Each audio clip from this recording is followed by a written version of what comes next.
Hello students, myself Rakesh Kumar Chobar, lecturer in mathematics posted in Government Girls High Secondary School Riasi.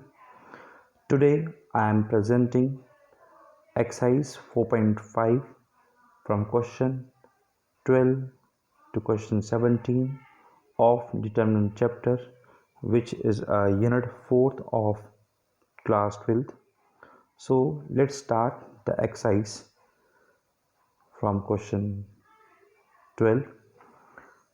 You see in a slide you have a matrix and you have a B matrix, and you have to verify AB का whole transpose is equal to B inverse A inverse here.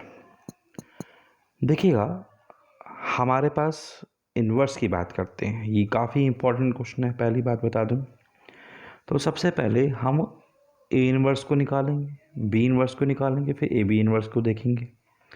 अगर हमें A inverse निकालना है सबसे पहले हमें determinant A को निकालना होगा। हमने डिटरमिनेंट ए हमारे पास, तो हमने डिटरमिनेंट ए की वैल्यू ले ली। 3 7 2 5 डिटरमिनेंट की फॉर्म में आ गए। पहले वो मैट्रिक्स था, अब वो डिटरमिनेंट बन चुका है। अब 3 को 5 के साथ 15 होगा, 2 को 7 के साथ 14 होगा। 15 माइनस 14 1 होगा जो नॉन ज़ीरो है, तभी आपका ए इन्वर्स एग्जिस्ट करता है। अब जब ए इन्वर्स एग्जिस्ट कर गया तो हमें पता होना चाहिए कि हमें कोफैक्टर्स निकालने होते हैं। तो ए आई जे इज इक्वल टू -1 की पावर आई प्लस जे एम आई जे का फॉर्मूला होता है। तो हमने A11 की वैल्यू निकालनी है। तो -1 की पावर 1 + 1 M11 होगा। अब M11 मतलब 3 के अपोजिट 7 है, इसलिए 5 रखेंगे।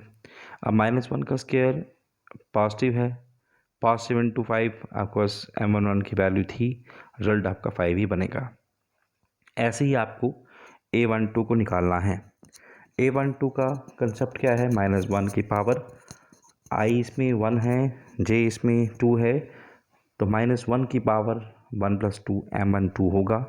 M12 की वैल्यू 2 बनेगी। -1 का क्यूब नेगेटिव होता है, negative into 2 which means that -2 होगा। ऐसे ही आप A21 की वैल्यू निकालेंगे। इसमें M21 की वैल्यू 7 है, तो A21 की वैल्यू -7 नज़र आ रही है। A22 की वैल्यू जो है कंप्लीट जो है वो 3 बनती है। अब इसका मतलब हमारे कोफैक्टर्स निकल के, हमने कोफैक्टर्स को मैट्रिक्स की फॉर्म में लिख दिया। 5 - 2 - 7 3। हमने इसका एडजॉइंट निकालना है जो कि कोफैक्टर का ट्रांसपोज होता है। मतलब जो आपका आर कोफैक्टर में जो आपका R1 था, एडजॉइंट में वो C1 बन चुका है, और कोफैक्टर में जो आपका R2 था वो एडजॉइंट में आपका C2 बन चुका है। हमारे पास एक फॉर्मूला है ए इन्वर्स का formula, one by determinant of A into adjoint A. One by determinant A की वैल्यू आप देख रहे हैं ऊपर कि 1 निकाली है, 1/1 इंटू एडजॉइंट ए की वैल्यू हम यूज़ कर देंगे। तो यहाँ से आप देख रहे हैं कि ए इन्वर्स की वैल्यू मेरी कंप्लीट निकल गई। अब हमें बी इन्वर्स को निकालना है, तो उसके लिए डिटरमिनेंट बी को निकालना होगा। तो देखो बेटा, बी हमें दिया हुआ है, तो हमें बी डिटरमिनेंट की वैल्यू 6 8 7 9 हमने डिटरमिनेंट की फॉर्म में लिख दी है। 6 9 जा 54 होता है, और 7 8 जा 56 होता है। तो रिजल्ट आप देख रहे हैं -2 जो कि नॉन ज़ीरो है, इसलिए बी इन्वर्स हमारा एग्जिस्ट करेगा। जब बी इन्वर्स एग्जिस्ट कर गया, जैसे आपने इन्वर्सेस, जब ए था तो हमने कोफैक्टर निकाले थे, अब बी था तो हमारे कोफैक्टर निकलेंगे। वहाँ पे हम ए से रिप्रेजेंट कर रहे थे, यहाँ से हम बी से रिप्रेजेंट करेंगे। B11 हम निकालेंगे, B1 की वैल्यू 9 बनेगी। B12 की वैल्यू आपकी सेम पैटर्न जैसे पहले किया था, -7 बन रही है। B21 की वैल्यू -8 बन रही है, और ऐसे ही B22 की वैल्यू 6 बन रही है।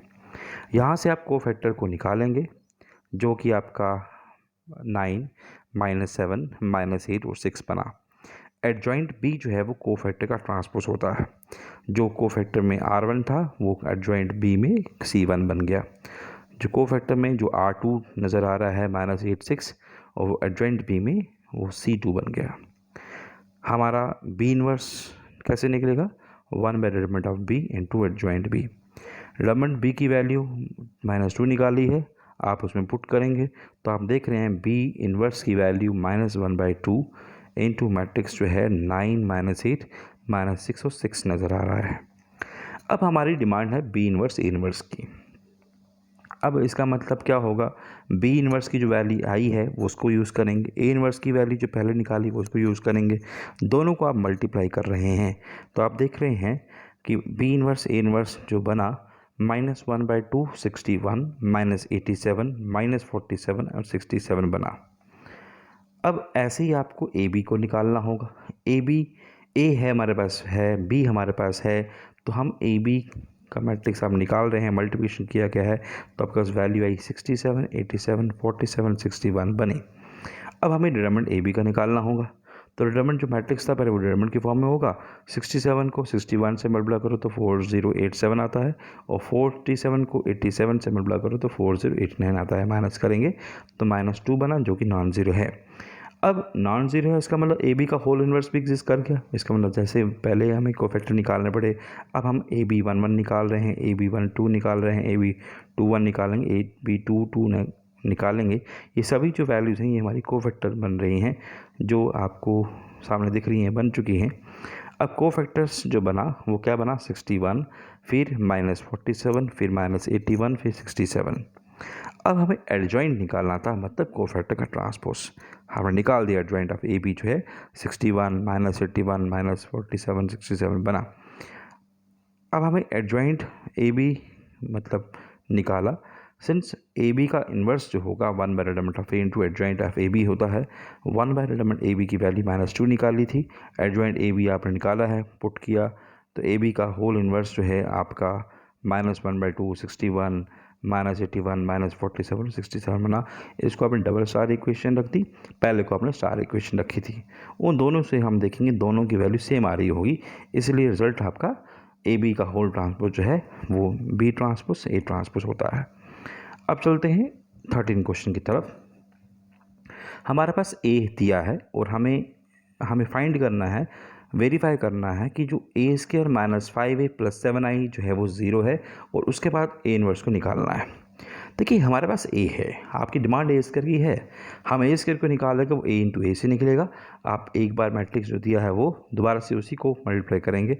मैट्रिक्स को मल्टीप्लाई करने के बाद आप देख रहे हैं तो ए स्क्वायर की वैल्यू 8 5 -3 3 बन रही है। अब LHS में देखिएगा आपका ए स्क्वायर -5a + 7i दिया है। आपकी जो ए स्क्वायर की वैल्यू आई है पहले जो निकाली है उसको हम इसमें पुट कर रहे हैं, -5 लिखा गया, ए की वैल्यू जो दी थी 3 1 -1 2 दी थी वो यूज़ की गई, +7i, I means entity matrix 1 0 0 1, तो वो हमने यूज़ कर दिया। अब जो -5 था हमने हर एक को अंदर मल्टीप्लाई कर दिया, और 7 को हमने हर एक को मल्टीप्लाई कर दिया। अब 3 मैट्रिक्स बन गए, कॉरस्पॉन्डिंग एलिमेंट्स हमारे ऐड होंगे। आप देख रहे हैं कि ऐड करने के बाद आपका हर एलिमेंट 0 बन रहा है, जो वो नल मैट्रिक्स बन गया, इसको हम सिंपल 0 ले सकते हैं, वही आपका RHS बन गया। अब हमें ए इन्वर्स कैसे निकालना है, देखो इससे ए इन्वर्स कैसे निकालें, इक्वेशन से हम ए इन्वर्स का निकालने का तरीका हमारा ये होता है। देखिए हमारे पास इक्वेशन जो बनी, हमने वेरीफाई कर दिया कि ए स्क्वायर -5a + 7i जो है वो ज़ीरो है। देखो याद रखिएगा कि जो आपका आई वाला पार्ट है उसको पॉजिटिव रखना है। हम 7i था पहले उसको रखिए, लेफ्ट हैंड साइड में 7i को रखा, बाकी जो लेफ्ट हैंड साइड में ए स्क्वायर था राइट हैंड साइड पे नेगेटिव ए स्क्वायर हो जाएगा, और -5a लेफ्ट हैंड साइड में था, RHS में आपका पॉजिटिव 5 हो जाएगा। अब देखो इसमें कॉमन क्या है, हमारा ए कॉमन होगा, हम -a + 5i लिख सकते हैं। अब जो ब्रैकेट के बाहर आया है ए, उसको लेफ्ट हैंड साइड नीचे ले जाइएगा, तो 7i/a जो है = -a + 5i होगा। अब क्या होता है, इसको 7i/a को मैं 7a इन्वर्स लिखता हूँ, क्यों, क्योंकि i इंटू जब a नीचे था ऊपर जाएगा तो a इन्वर्स होगा, तो i इंटू a इन्वर्स जो है वो सिंपल a इन्वर्स ही होता है। अब a की वैल्यू हमारे पास दी थी, हमने पुट की, 5 इंटू i 1001 लिखेंगे, इसको सॉल्व करते जाएंगे। आप देख रहे हैं 7a इन्वर्स जो होगा आपका 2 - 1 1 3 है। आपकी डिमांड a इन्वर्स की है, तो इसका मतलब हम नीचे 7 जो वहाँ था उसको नीचे लाइए, तो 1/7 होगा, 2 - 1 1 3 होगा। तो ये क्वेश्चन आपका था 13th। अब चलते हैं 14 क्वेश्चन की तरफ। हमें मैट्रिक्स दिया है, हमें ए और बी को निकालना है, सच दैट कंडीशन हमें दी है a² + स्मॉल a + bi = 0। देखिए हमारे पास a है, हमें a² निकालना है, तो ए स्क्वायर ए इंटू ए से निकलता है। अगेन मल्टीप्लिकेशन से फाइंड करेंगे तो आप देख रहे हैं कि जो ए स्क्वायर की वैल्यू नज़र आ रही है वो 11843 आ रही है। अब कंडीशन दी थी कि A square plus small A capital A plus B I is equal to 0 हमें दिया था। हमें ए स्क्वायर की वैल्यू जो निकाली है ऊपर वो यूज़ करेंगे, प्लस स्मॉल ए लिखेंगे इंटू ए जो मैट्रिक्स गिवन था वो यूज़ करेंगे, प्लस बी अब जो आई है, I means entry matrix 1 diagonal element 1 लिखिएगा, बाकी सब 0 इज इक्वल टू 0, तो हर एलिमेंट को मैट्रिक्स फॉर्म में 0 0 लिख सकते हैं।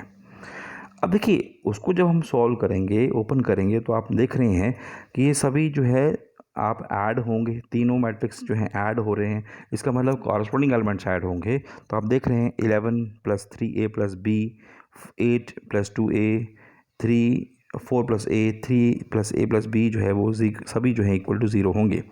अब यहाँ से आप देख रहे हैं कि सिंस इन दोनों मैट्रिक्स का ऑर्डर सेम था, ऑर्डर सेम है और है वो इक्वल हैं, इसका मतलब जब ऑर्डर सेम होता है और इक्वलिटी और वो इक्वल है मैट्रिक्स जो, तो उसका मतलब कॉरस्पॉन्डिंग एलिमेंट्स इक्वल होंगे। इसका मतलब सभी जो एलिमेंट्स जो आपको इक्वेशन दिखती हैं पहले से लेकर 4 तक इक्वेशन दिखती हैं वो आपकी इक्वेट हो जाएंगी। तो आप देखेंगे थर्ड इक्वेशन से a की वैल्यू -4 निकली। इस a की वैल्यू को -4 जो है वो किसी भी इक्वेशन हमने चाहे फोर्थ इक्वेशन में पुट किया है, पुट करने के बाद b की वैल्यू मेरी 1 निकली। देयरफॉर a की वैल्यू -4 एंड b की वैल्यू 1 इसकी बनेगी। अब 15th क्वेश्चन देखिएगा, एक मैट्रिक्स हमें दिया है, show that a³ - 6a² + 5a + 11i is equal to 0 दिया है और हमें a इनवर्स को निकालना है। देखिए वंस अगेन आपको a³ दिखता है तो उसका मतलब पहले हमें a² निकालना होगा, फिर a³ कैसे निकलेगा, a² इंटू a से निकलेगा। पहले हमारे पास a हमें गिवन है, अब a² कैसे निकलेगा, a इंटू a से निकलेगा।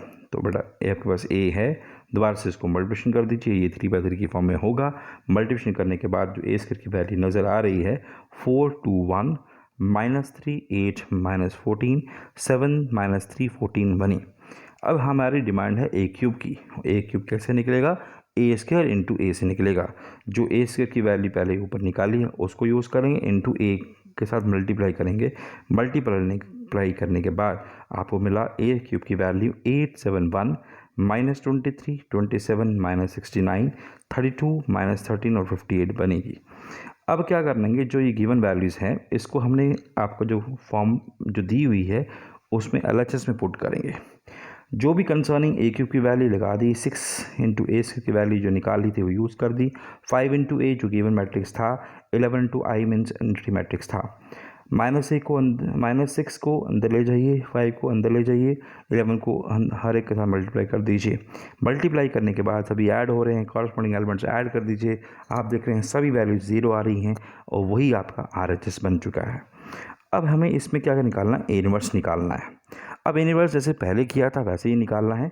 आपका a³ + 6a² + 5a + 11i is equal to 0 है। जैसे पहले कहा था i वाला कंपोनेंट पास ही रखना है, तो 11i यहाँ रखेंगे, LHS हो जाएगा और बाकी जो LHS a³ था RHS में जाके -a³ हो जाएगा। फिर आपका +6a² + -5a बनेगा। यहाँ पे आप देख रहे हैं कि a कॉमन होगा तो बचा आपका -a² + 6a -5i होगा। a को नीचे लाइए, 11i/a बनेगा is equal to -a² + 6a -5i होगा। हम a² की वैल्यू डालेंगे, हम a की वैल्यू डालेंगे, हम i की वैल्यू डालेंगे। यहाँ पे 11 इंटू a इनवर्स बनेगा। कॉरस्पॉन्डिंग एलिमेंट्स जो भी आपके मल्टीप्लिकेशन जो है वो स्केलर है या वो मल्टीप्लाई हो कि कॉरस्पॉन्डिंग एलिमेंट जो है ऐड हो जाएंगे। तो आप देख रहे हैं कि 11 a इनवर्स जो है वो -3 4 5 9 -1 -4 5 -3 -1 बन रहा है और यहाँ से आप a इनवर्स की वैल्यू 1/11 इंटू जो भी नज़र आ रही है स्लाइड में आपको शो हो रहा है वो आपकी रिक्वायर्ड a इनवर्स की वैल्यू बनेगी। ऐसे ही यह क्वेश्चन आपका 16 करना है। 16 क्वेश्चन भी सेम इसी तरह से है। हमारे पास गिवन a है, हमें ये प्रूफ करना है कि a³ - 6a² + 9a - 4i जो है वो 0 प्रूफ करना है। उसके बाद a इनवर्स को निकालना है। सेम तरीका है जैसे अभी हमने फाइंड किया, हमने a² की डिमांड थी, a इंटू a से करना होगा, हम मल्टीप्लाई कर रहे हैं। मल्टीप्लाई करने के बाद आपकी ए स्क्वायर की वैल्यू यहाँ से बनी। इसी तरह से ए क्यूब की वैल्यू ए स्क्वायर इंटू ए से बनेगी। आपके पास ए स्क्वायर की वैल्यू आ चुकी है, मल्टीप्लाई करिए ए के साथ, गिवन हमारा रिक्वायर्ड ए क्यूब की वैल्यू बनेगी। और जो वैल्यू बनी हुई है रिक्वायर्ड इक्वेशन हमारे पास थी जैसे पहले किया था, A cube minus 6a square plus 9a minus 4i दिया है, तो हमने ए क्यूब की वैल्यू डाल दी, ए स्क्वायर की वैल्यू जो निकाली थी वो यू भी यूज़ कर दी, ए की वैल्यू दी थी वो यूज़ कर दी, अंडरड्यू मैट्रिक्स वो यूज़ कर दिया। सॉल्व करते रहिएगा तो लास्ट में आप देख रहे हैं हर एक को सॉल्व करके ऐड करके आपका रिजल्ट जो है वो सभी जो है ज़ीरो आ रहे हैं। वो हमारा एक प्रूफ हो गया। अब हमें प्रूफ करना है कि हमें उसको इन्वर्स लाना है। जैसे पहले किया था आपका A cube minus 6a square plus 9a minus 4i जो ज़ीरो दिया था, मैंने कहा था आई को पॉजिटिव रखना है, इसलिए LHS में जो माइनस 4i है उसको RHS लिख लीजिए, इसका मतलब 4i हो गया। बाकी एज इट इज़ रख दीजिए। जैसे पहले हम ऐड कॉमन निकालते थे, हमने ए कॉमन निकाला, ए square minus 6a plus 9i बनेगा। उस ए को नीचे लाइए तो 4i बाई ए जो है वो 4a इनवर्स बन जाएगा। वैल्यूज़ आप डालेंगे तो आप देखेंगे लास्ट में सॉल्व करने के बाद प्लस करने के बाद आपका 4a इनवर्स की वैल्यू जो है सिंपल 1/4 3 1 माइनस 1 1 3 1 माइनस 1 1 3 बनेगी। ये आपका रिक्वायर्ड वैल्यू बनेगी ए इनवर्स की। अब इस एक्सरसाइज का लास्ट क्वेश्चन होगा। हमारे पास ए दिया है, ए एक कोई नॉन सिंगुलर मैट्रिक्स है ऑफ ऑर्डर 3x3 है। देन एडजॉइंट ए जो होगा, 4 ऑप्शन दी हुई हैं, उसने कहा कौन सा सही होगा। देखिए इसके लिए हमारा वैसे बेसिक फॉर्मूला है कि डिटरमिनेंट ऑफ एडजॉइंट ए जो होता है determinant of A into n-1 होता है। n मीन्स ऑर्डर कितना दिया है, तो यहाँ से देखिए n की वैल्यू 3x3 ऑर्डर दी था, इसका मतलब n क्या है 3 है। इसका मतलब डिटरमिनेंट एडजॉइंट ऑफ ए जो होगा, डिटरमिनेंट ए को n की जगह पर 3 लगाएंगे, 3 माइनस 1 जो वो स्क्वायर होगा, तो डिटरमिनेंट ए का स्क्वायर जो है उसके हिसाब से बी एक करेक्ट ऑप्शन है जो सही है। इसी के साथ हमारी एक्सरसाइज ख़त्म होती है। आज के लिए इतना ही। उम्मीद करता हूँ कि आपको डिटरमिनेंट की 4.5 समझ आ चुकी होगी। अगले लेक्चर में मैं आपको एक्सरसाइज डिटरमिनेंट की 4.6 एक्सरसाइज के बारे में जानकारी दूंगा। तब तक के लिए बाय बाय स्टूडेंट्स।